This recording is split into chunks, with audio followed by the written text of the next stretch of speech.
नमस्कार, मी ललित. Time TV महाराष्ट्राच्या सकाळच्या बातमीपत्रात आपलं स्वागत. सुरुवातीला पाहूयात काही ठळक घडामोडी. मोदींनी केली काँग्रेसच्या राजकीय उलाढाल्यांवर हल्ला. मुस्लिम आणि दलित समाजाचा सत्ताधाऱ्यांनी फक्त मतासाठी वापर केला. खासदार असदुद्दीन ओवैसी. सोलापुरात माजी केंद्रीय मंत्री गुलाम नबी आझाद यांची मोदी सरकारवर टीका.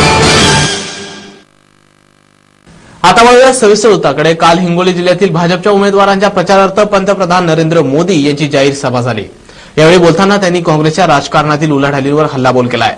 तसंच भाजपच्या उमेदवारांना प्रचंड बहुमतांनी विजयी करण्याचं आव्हान देखील त्यांनी यावेळी उपस्थितांना केलंय. हिंगोली जिल्ह्यातील तीनही विधानसभा उमेदवारांच्या प्रचारार्थ माननीय पंतप्रधान नरेंद्र मोदी यांची सभा झाली. त्यावेळी बोलताना ते म्हणाले, पूर्ण महाराष्ट्राच्या राजनीतीमध्ये गरीब असो की कुठल्याही जाती धर्माचा असो, महाराष्ट्रातील सरकारने कुणालाही विचारले नाही. मी तुम्हाला विश्वास देऊन सांगतो, मीही तुमच्यासारखाच गरिबीत जन्मलेलो आहे. बेरोजगारांना रोजगारासाठी, महाराष्ट्राच्या विकासासाठी भाजपाला मतदान करा. उमेदवारांना प्रचंड मतांनी विजयी करण्याचं आव्हान यावेळी त्यांनी केलं. यावेळी व्यासपीठावर भाजपा हिंगोली जिल्हाध्यक्ष बाबाराव बांगर, हिंगोली विधानसभा उमेदवार तानाजी मुटकुळे, वसमत विधानसभा उमेदवार शिवाजीराव जाधव, कळमनुरी विधानसभा उमेदवार माधवराव नाईक, माजी खासदार सुभाष वानखेडे, खासदार रावसाहेब दानवे उपस्थित होते.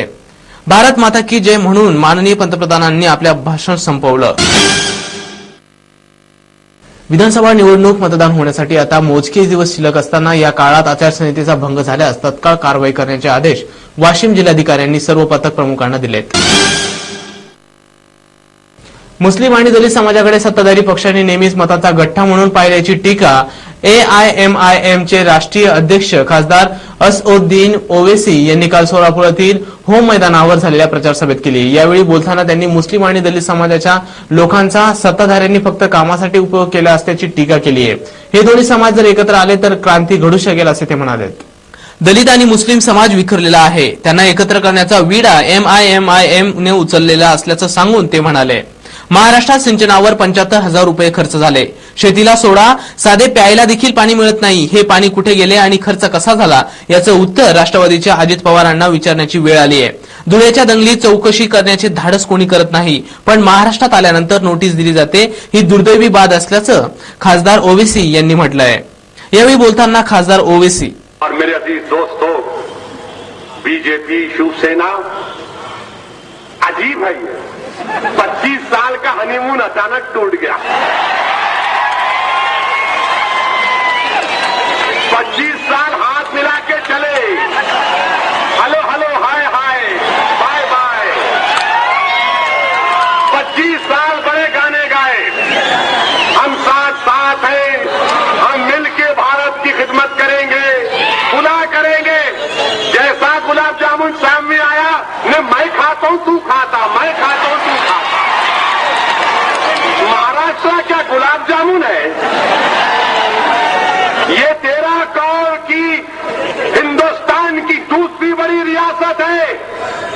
ये बच्चों का खेल नहीं है। 13 करोड़ हिंदुस्तान की दूसरी बड़ी रियासत का नाम महाराष्ट्र 25 साल साथ रह के छोड़ दिए। तो मालूम हुआ नरेंद्र मोदी वजीर आजम यही बोल रहे थे ना, सबका साथ सबका विकास। यही है, किसी का भी साथ नहीं, खाली मेरा विकास, मेरा विकास, मेरा विकास। विधानसभा, लोकसभा, महानगरपालिका, नगरपालिका आमच्यासाठी टार्गेट नाहीत. मुस्लिम, दलित, धनगर, गरीब समाजाचा हक्क मिळवून देण्यासाठी आमचे प्रयत्न सुरू आहेत. समाजातील समस्या नष्ट करून देशाला मजबूत करायचं आहे, असं ओवैसी म्हणाले. और मेरे अजीज दोस्तों, बीजेपी, शिवसेना अजीब है ये। 25 साल का हनीमून अचानक टूट गया। 25 साल हाथ मिला के चले, hello hello, hi hi, bye bye. 25 साल बड़े गाने गाए, हम साथ साथ हैं, हम मिलके भारत की खिदमत करेंगे। महाराष्ट्रात पावला पावलावर टोल नाके आहेत. एका नाक्यावर टोल देऊन पुढे जातो तर दुसरा टोल नाका लगेचच असतो.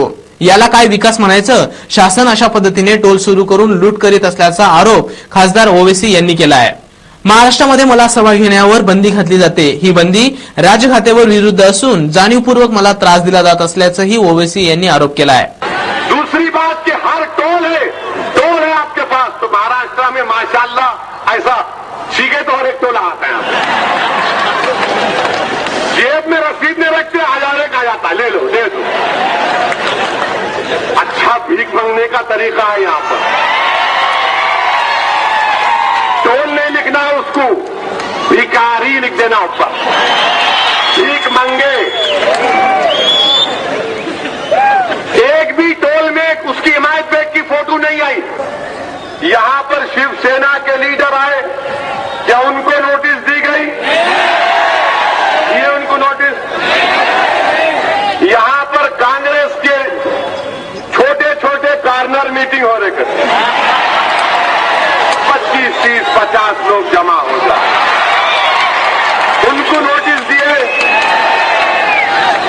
जनाब मोहतरम शिंदे साहब को नोटिस दिए? नहीं दिए। अगर कल नरेंद्र मोदी आएंगे वजीर आजम, तो क्या उनको नोटिस नहीं देंगे? बड़े बड़े लीडर आके चले गए, एमएनएस के, बीजेपी के, किसी को नोटिस नहीं दिए, मेरे को क्यों दिए? विधानसभेच्या तोंडावर बऱ्याच मतदारसंघात पैशाचा पाऊस होताना दिसतोय. हा पाऊस काही थांबता थांबेना राज्यातील अनेक मतदारसंघातून कोट्यवधी रुपयांची रोकड जप्त करण्यात आली आहे. शुक्रवारपर्यंत राज्यातील या भागातून 10,93,00,000 रुपयांची रोकड जप्त करण्यात आली आहे. काही ठिकाणी सापडलेली रोकड ही बँकेची असल्याचं सांगितलं जात आहे, पण काही ठिकाणी तर ही रोकड कुणाची, कुठून आली याचा थांगपत्ता लागत नाहीये.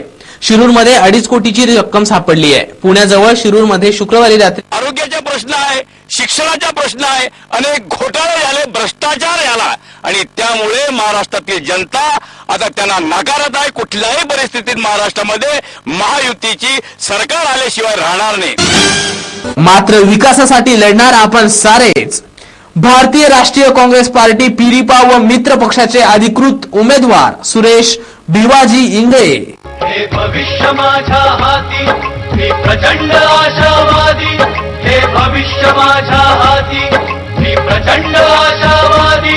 मी राष्ट्रवादी, मी महाराष्ट्रवादी. मी राष्ट्रवादी, मी महाराष्ट्रवादी. मी राष्ट्रवादी, मी महाराष्ट्रवादी.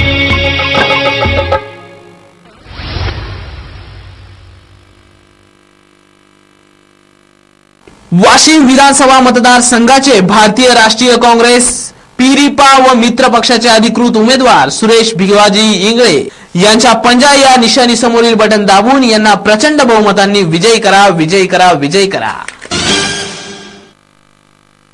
दौंड विधानसभा मतदारसंघाचे विद्यमान आमदार आणि राष्ट्रवादीचे उमेदवार रमेश आप्पा थोरात यांनी आपल्या मतदारसंघात हजारो कार्यकर्त्यांच्या उपस्थितीत ठिकठिकाणी सभा घेतल्या.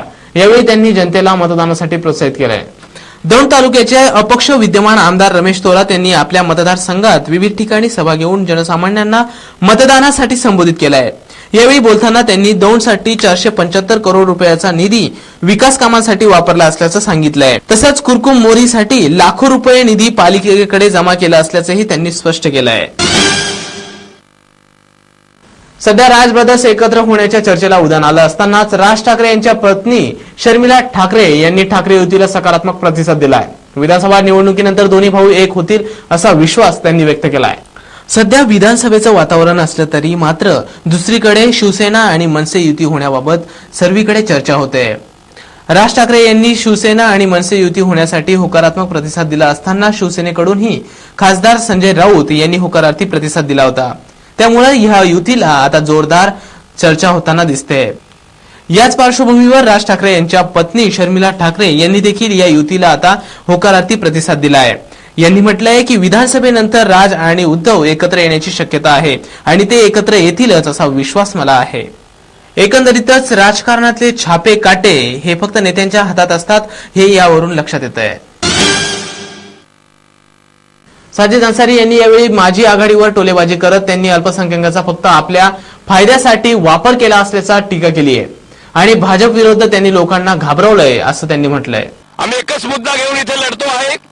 गेली 15 वर्ष महाराष्ट्रामध्ये आघाडीचे सरकार आहे. आघाडीचे सरकार असताना महागाई वाढली, लोड शेडिंग वाढलं, रस्त्यांचे प्रश्न आहे, विजेचा प्रश्न आहे, आरोग्याचा प्रश्न आहे, शिक्षणाचा प्रश्न आहे, अनेक घोटाळे झाले, भ्रष्टाचार झाला आणि त्यामुळे महाराष्ट्रातील जनता आता त्यांना नाकारत आहे. कुठल्याही परिस्थितीत महाराष्ट्रामध्ये महायुतीची सरकार आल्याशिवाय राहणार नाही. आज सोलापुरात माजी केंद्रीय मंत्री सुशील कुमार शिंदे यांच्या चरित्र पुस्तकाचे प्रकाशन माजी केंद्रीय मंत्री गुलाम नबी आझाद यांच्या हस्ते करण्यात आलं. यावेळी आझाद यांनी मोदी सरकारवर अतिशय कडवट शब्दात टीका केली. माजी केंद्रीय मंत्री सुशील कुमार शिंदे यांच्या जीवनचरित्रावरील पुस्तक प्रकाशनावेळी सोलापुरात माजी केंद्रीय मंत्री गुलाम नबी आझाद यांनी पत्रकारांशी दिलखुलास गप्पा मारल्या. यावेळी बोलताना ते म्हणाले, यूपीए सरकारच्या वेळी महाराष्ट्रात काम करण्यात आम्ही हिरो आहोत, परंतु मार्केटिंग करण्यात आम्ही मागे राहिलो. मोदींनी पंतप्रधान होण्याआधी प्रत्येक सभेत कधीही असे म्हणाले नाहीत की सीमेवरती होणारी फायरिंग हे यूपीए सरकार कमजोर असल्यानं होत आहे, याला यूपीए सरकार जबाबदार आहे. परंतु ते पंतप्रधान झाल्यापासून सीमावर्ती भागात फायरिंग सुरू आहे. पुढे बोलताना माजी केंद्रीय मंत्री आझाद म्हणाले, 4 महिन्यात पंतप्रधान झाल्यापासून शाल इकडून तिकडे गेली आणि साडी तिकडून इकडे आली, तिकडून आबे आले आणि यांनी खाले. तुम्ही असे करत असाल तर पाकिस्तान तुम्हाला गंभीरपणे कसे घेणार?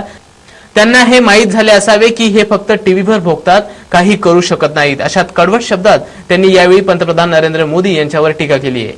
और आज तक मैंने भी नहीं सुना है कितने भी अच्छे संबंध पाकिस्तान और हिंदुस्तान के प्रधानमंत्री में हुए हैं, लेकिन आपके तो अभी 4 महीने से जब से प्रधानमंत्री बने शाल इधर से जा रहा है, उधर से साड़ी आ रही है, अब आम आए, आम आ रहे हैं, आम आप खा रहे हैं, साड़ियां आप ले रहे हैं, शाल आप दे रहे हैं, तो वो पाकिस्तान आपको सीरियसली कहां लेंगे? उनको तो मालूम हो गया ये एक नया प्रधानमंत्री बनना है जो 24 घंटे खाली टेलीविजन पे बोलता है, बाकी इसके बस का कुछ नहीं. दौंड विधानसभा मतदारसंघातील अपक्ष उमेदवार पांडुरंग मेरगळ यांच्याशी विधानसभेवर संवाद साधलाय आमच्या प्रतिनिधीने. यावेळी बोलताना ते म्हणाले, मी 1994च्या जुलै महिन्यामध्ये राजकारणामध्ये आलो. त्या कालावधीमध्ये महाराष्ट्रामध्ये गोरा खैरनार, अण्णासाहेब हजारे अशा प्रकारच्या तोफा आगोक होत्या. पवारांच्या विरोधात स्वर्गीय गोपीनाथजी मुंडे साहेबांनी त्या ठिकाणी विरोधी पक्ष नेते म्हणून महाराष्ट्रामध्ये खूप मोठा संघर्ष उभा केला आणि त्या सगळ्या गोष्टींच्या अनुषंगानं या देशामध्ये भारतीय जनता पार्टीचे जे 4 मुद्दे होते, रामाचं मंदिर, गाई, ਪਸ਼ੂਆਂ ਦੇ ਥਣਾਂ 'ਚ ਗੰਢ ਤੇ ਬੱਤੀ ਹੋਣਾ, ਸੋਜ ਤੇ ਖੂਨ ਆਉਣਾ, ਇੱਕ ਥਣ ਦਾ ਘੱਟ ਹੋਣਾ, ਥਨੈਲਾ ਰੋਗ ਦੀ ਕਾਮਯਾਬ ਦਵਾਈ, ਸੋਮ ਧਾਰਾ ਯੋਗ, ਡਾਕਟਰਾਂ ਦੀ ਤੇ ਮੇਰੀ ਪਹਿਲੀ ਪਸੰਦ.